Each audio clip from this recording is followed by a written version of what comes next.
2. Many years ago, in a village in the east, there lived a young and pleasing lady. She was baking some freshening golden bread.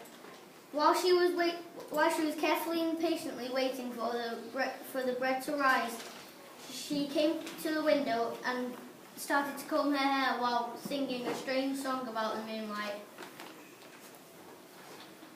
Suddenly, she saw a beautiful star that shone down on her bread and made it rise into a perfect form of a loaf of bread.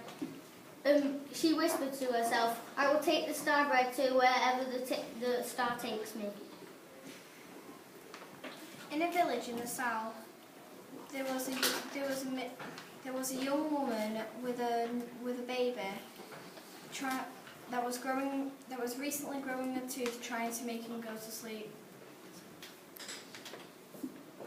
Somewhere in the southeast, there was an old woman who liked telling stories to her grandchildren. She told stories about tigers, monkeys, and snakes.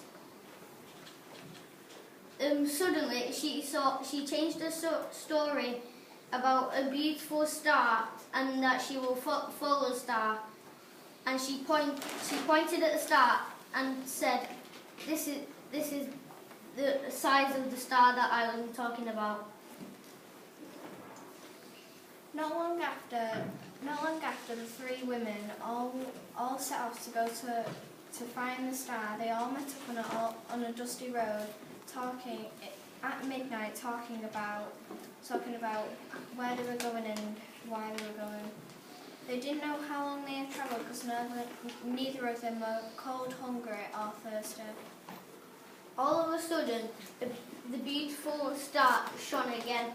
They all gazed at the beautiful star in the deep blue sky.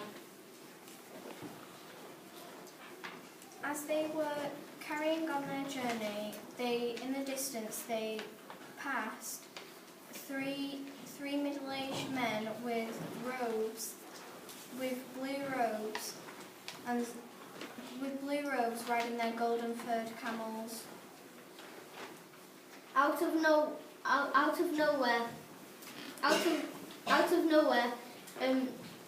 they passed a miniature village and saw a baby and their parents with donkeys, mules, and horses. So they came through the door and told the parents how they left their house drawn by the star. In excitement, the baby touched the warm loaf of bread as if he was blessing it. Strangely, that it was still warm and fresh.